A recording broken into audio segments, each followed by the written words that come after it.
Right, good morning grade 11s. Today we are going to be starting a new section in AP, and this is the functions section. So I think when you guys hear the word functions, you probably think of graphs straight away. Now, something that is new in grade 11, and this technically is grade 12 core, this section that's labeled definition here. We are going to go over the stuff in core in grade 12 again.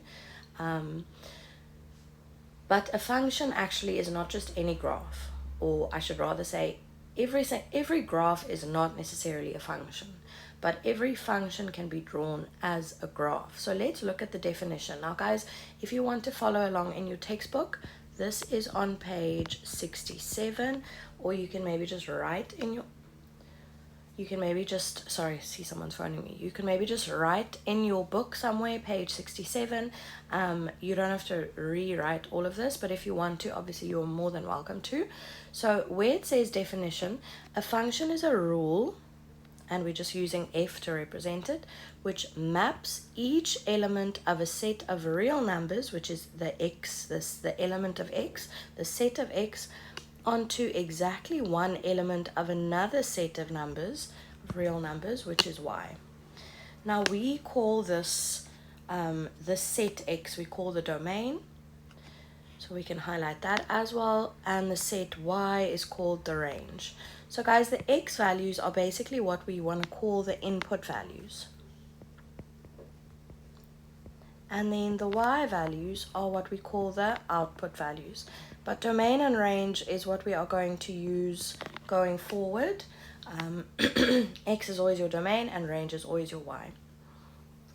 So now they have two examples here. They have A and they have B, and they've drawn it in a very strange way. They're just saying that in set A, or let me rather say relation A, they're showing that when you sub in x1, so that will be an x value, you will get y1 as your answer.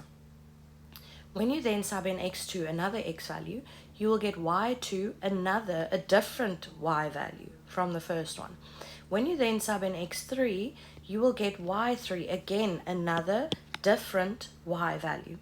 So this is what we call a one-to-one function. So we say that there is one x value. Let me just highlight this one-to-one function. We will say that there is one x value going to only one y value. So that is one-to-one. So what they've written here in words is a bit wordy. Sounds a bit clumsy, but maybe it will help if you just look at the diagram. They're saying each element of the first set, so those are the x values, corresponds to exactly one element of the second set, that's y. And each element of the second set is an image of exactly one element of the first set.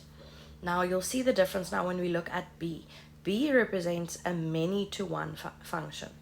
Now in B we have an x value, x1, which is giving us one specific y value, all right? We then have x2, which is giving us a different y value, only one y value. Please note that x2 is not giving you multiple answers for y. X2 is giving you only one answer for y, but then x3 is also only giving you one answer for y, but it's giving you the same answer as the previous x value that we subbed in. So we have many x values giving us the same y value, giving us one y value. Here we have one x value giving us one, what's the word that I'm looking for? Giving us one unique y value. So one x value gives us one y value. In B, where we have a many-to-one function, many different x values, will be giving us the same y value. Now, an example of this is a parabola. A parabola is an example of a many-to-one function, right? Because say we have the equation y equals x squared. You should be familiar with this parabola equation. If we sub in x equals -1, right, we will get that y is -1 squared, which is then 1. So we have one x value giving us one y value. When we then sub in x equals +1, which is a different x value, we will again only get one y value as our answer, but it is the same y value that we got from a different x value. So multiple x values will give us the same y value. But guys, it is still a function, because what does the definition of a function say?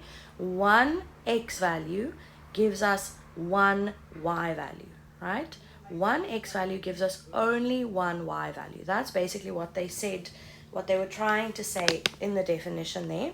It's just written in many words. So basically, bottom line, the definition of a function is when you have one x value giving you only one y value. We do have that in the case of the parabola, because we have an x value of -1. How many y values am I getting as my answer? A single y value. Then we have a different x value of +1. Again, I'm getting a single y value as my answer. But because multiple x values are giving me the same y value, it's a many to one function. All right, so if you have space somewhere, you guys obviously don't have this page now printed out, but in your books, if you've written your heading functions, maybe write definition. And then the definition of a function is one x value maps onto, or you can also just use the word gives, only one y value. That is the definition of a function, right? One x value gives only one y value. But then, like we said, there are different types of functions. You get a one-to-one function, which is one x value gives one y value. Only one x value gives you a specific y value. And then if it's many to one, there are multiple x values that can give you the same y value. Now, if we're looking at diagram C at the bottom there, diagram C does not represent a function. I'm going to highlight that in a different color. Diagram C does not represent a function, because now, guys, we are starting with x1, which is one x value. It is giving us 1, 2 y values. That means that it's not a function.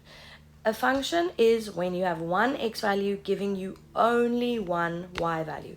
This x value is giving you two different y values, and then x2 is again giving you two different y values. All right, so that is not a function. An example of this, guys, is a circle. Now, we haven't done circles yet in the sense of actually drawing them. We are going to do that later on in the year. In core, actually in analytical geometry. But if you have a circle, then say for example the circle has the origin as its center, right? I'm just going to zoom in a little bit. I drew this very small. Don't worry about drawing this, you can just listen. If we have an x value of, let's say x equals 1 is over here, right? How many y values am I going to get from that one x value? That specific x value of 1 has one y value at that point and another y value at that point. So even though you can draw a graph of a circle, it isn't actually defined or classified as a function, because one x value gives you multiple y values.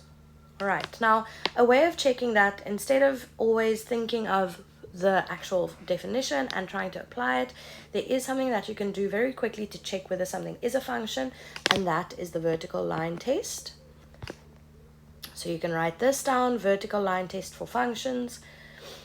From a graph, we can conclude whether a given curve represents a function or not by using vertical straight lines. If each vertical straight line has only one point of intersection with the curve, then the graph represents a function. So if each vertical straight line has only one point of intersection with the curve, then the graph is or represents a function. I suggest you add to this in brackets, oh, that's very thin, let me just fix that. Use a ruler. So what you're going to do, if we are giving you the graph of y equals 2, right? Say, for example, I gave you that graph, and I'm asking you to tell me whether that graph is a function or not. You are going to take a ruler. It's really good if you have one of those smaller see-through ones, but any ruler will work. You are going to put the ruler vertically, right? You can put it flat on your page, but it's going to lie in a vertical direction, right? And you are from the left to the right going to move that ruler all the way through or across your graph. You are going to check, does the ruler at any point, even if it's only at one point, at any point, does the ruler cut through the graph or pass through the graph more than once? If it does, if it cuts through your graph more than once, at even one point, at even a single point, then that is not a function. So if a vertical line cuts your graph more than once, not a function. If a vertical line cuts through the graph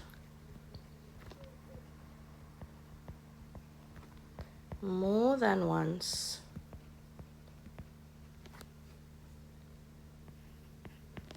at any point, then that is not a function. Guys, the reason why that works is because if you look at what I did on the circle diagram, I basically drew in a vertical line, right? My red dotted line is a vertical line. And when I saw that that red dotted line cuts through the circle twice, that means that, because remember the vertical line represents an x value, right? That's what I said. I said that that is x equals 1, and then I did my dotted line on top of that. So the vertical line that we are going to use to test for whether it's a function represents a single x value. If that single x line cuts through your graph more than once, that means that it has multiple y values associated with that specific x value. So that is why we use a vertical line check to check whether something is a function or not. So you can see that they have physically drawn in 4 dotted vertical lines, but you will obviously take your ruler and move your ruler across the graph from the left all the way to the right. If it just cuts through your graph one time all the time, that means that it is a function, and that is the case for all of these. Now if we're going to the next page, they have shown the circle example. So they're saying if any one of the vertical straight lines have more than one point of intersection with the curve, then the graph does not represent a function. So that is what we just discussed. Here we have a specific x value, and when we look at that, we see that that x value has 2 y values, whatever that value is over there, and whatever that value is over there. Right? So that specific x value has 2 y values associated with it, so it is not a function. Same thing with this funny like squiggly kind of curve thing here. That looks like a trig graph that has been turned on its side. That is also not a function because at certain points, and remember guys, even if it's only at one point, it's not a function. At certain points, the vertical line will go through it more than once. Now, x equals 2, the last one here is quite an interesting case because x equals 2, you almost want to think like, obviously it's a function, right? Because it's a straight line. But look at what happens, guys. If we take a vertical line and we put it directly on that line, how many times does this vertical line cut the function? An infinite number or an infinite amount of times, right? So here, a vertical line, x equals 2, for example, or x equals whatever, any other number, is not a function. All right, so I would like you also to highlight that sentence there, or actually you would have to write it down. If any point, or if any one of the vertical straight lines have more than one point of intersection with the curve, then the graph does not represent a function. Remember, we are not going to draw straight lines in, we are just going to use our ruler and move it from the left to the right. All right, now there is also a horizontal line check, And the horizontal line check we use to check whether a function is one-to-one or many-to-one. We don't use it for something that's not a function, okay? They won't ask you to do that. So horizontal line check is simply to see whether it is one-to-one or many-to-one. And this one is quite easy, guys. Again, you're going to use your ruler, and now you're just going to, let me see, by drawing horizontal lines, we're going to use a ruler. And obviously the ruler now is going to be held in a horizontal position. So like the dotted lines that they have drawn on both of these diagrams. So now, excuse me, if your ruler, now you can move your ruler from the bottom down or from the bottom up or from the top down. It doesn't matter. You don't have to go like a specific direction, but you are going to move your horizontal ruler over your entire graph. If the ruler cuts the curve only once at every single point, that is a one-to-one. So that's what they mean by the first sentence. If the horizontal lines intersect the curve once only, then it is a one-to-one mapping, a one-to-one function.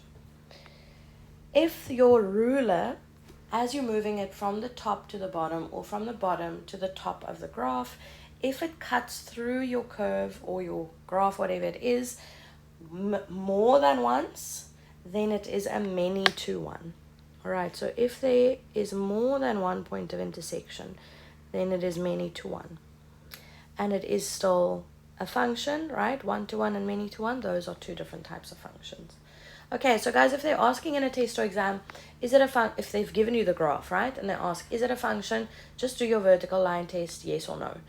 If they ask you, is it one-to-one or many-to-one, do your horizontal line test. If it cuts it only once, it's one-to-one. Cuts it more than once, it's many-to-one. All right, I would like us to go over drawing some functions now. So we're going to start with a straight line. I'm not sure how far we'll get because I am aware that, sorry, I got distracted. I am aware that it's a 45-minute lesson. So here, let's quickly see. I would like us to draw a graph, and while we're drawing, we are going to just revise. So draw a sketch graph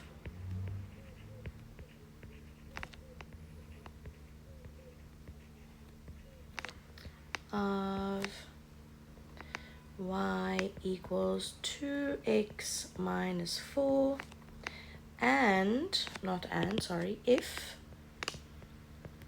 x is an element of -1 to 4. Now guys, this bit of information is strange, right? They don't normally say that. They don't normally, for a straight line graph, give us a specific domain that we need to work in. The only place where we would have seen something like this before is with a trig graph, where they tell us, draw the trig graph from where x is -90 to 180, for example, or 0 to 360. Now this, what they've done here, we call this a restricted domain. Remember, all the x values make up the domain of your graph. So we say that this is a restricted domain. They are telling us that this straight line graph is only going to be drawn from where x is -1, but actually not equal to -1. Hey, that is a round bracket, so -1 is excluded. To where x is equal to 4. Now, because we have a square bracket for 4, that value is in fact included. All right.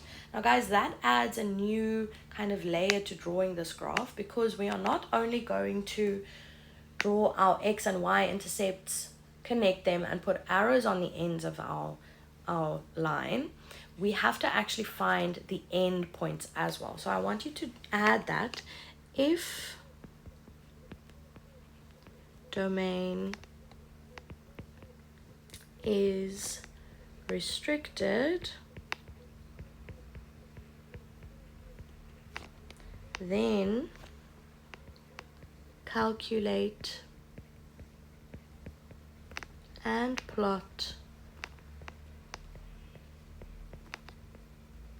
endpoints. All right, so we can do that first. Actually, I'm going to sub in x equals -1. Now I know that we are not supposed to have a point at -1, but what we're actually going to do, guys, is we're going to calculate what the y value is at -1, and then instead of plotting that point, we're going to use an open circle on that point to show that it's going to that x value, but it's not actually equal to x equals -1 and whatever the y value is there. So if x is -1, y would have to be 2 times -1 minus 4, which is -2 minus 4, which is -6.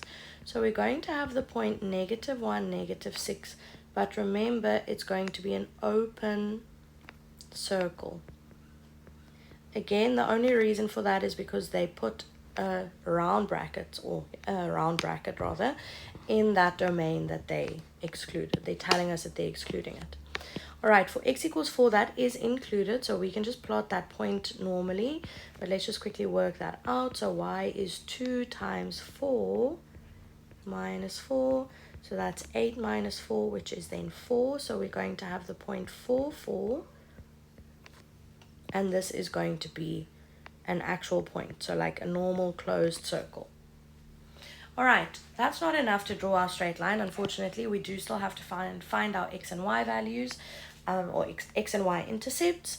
So remember, for a straight line graph, this is in the form y equals mx plus c, right? Y equals mx plus c, and we know that c is always the y-intercept. So we can just look at our equation. It's y equals 2x minus 4. So our y-intercept is going to be 0, -4.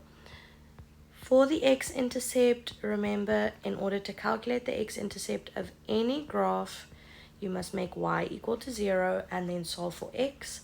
So we're going to say 2x minus 4 is equal to 0, and then we're going to move that 4 across, and then we're going to divide by 2. So we're going to get an x-intercept of 2 and 0.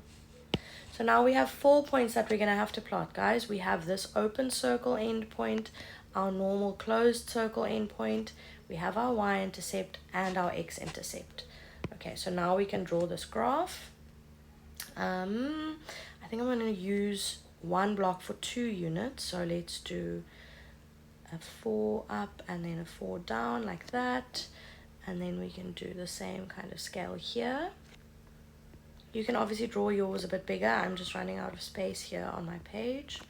So that's y and x, and that's 0. If I'm going too fast for you guys, just pause, please, while you are drawing your graph. Then you can start the video again. All right, so for our x-intercept, we have the point 2, 0. Our y-intercept is 0, -4. Remember, I'm using one block for 2 units. Then our one endpoint was at 4, 4. So 4, 4, that is the closed circle endpoint. And our open circle endpoint is meant to be at -1, -6. Just zooming in a little bit. Now, I might not have, that's not super accurate. Let's move it along a little bit, like that. That looks a little bit like an oval, but I'm going to leave it for now, and let's see if that does actually go through them. Not fully. I'm going to have to move this one a little bit. There we go. Now guys, it's probably going to seem very strange to you, but you may not put arrows on the ends of this line. This line is meant to stop at -1 and at 4. All right, that is the restricted domain. We may not now let it go past and then put arrows on again. Then we are disregarding that domain. All right, very important. We all know this. We have to label our points. So I'm going to label that one as 4, 4. This one was 2, 0. We have 0, -4.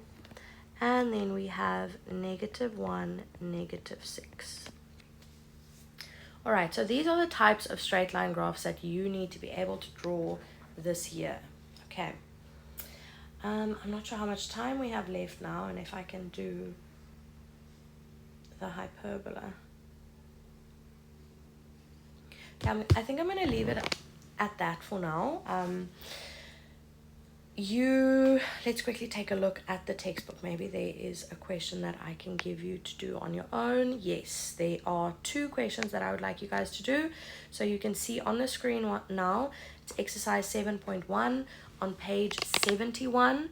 I would like you to do numbers 1, 2, and 3 for homework for Thursday. Guys, you had quite a lot of homework for today as well, which we didn't mark now. I didn't actually write down what those questions were. I think I wrote them on the board and then I never wrote them down in my note. So I will just get that from you guys when I'm back on Thursday, and then we'll have to mark those next week. So if you haven't done those questions yet, I suggest you use this time now to get going on those. But I'm just going to repeat. Unfortunately, I can't make annotations on here, I don't think. Wait, maybe I can. Oh, I actually can, yeah. All right, so I would like you to do numbers 1, 2, and 3 for homework. And that is for Thursday. All right, thank you so much, grade 11s. Have a good day.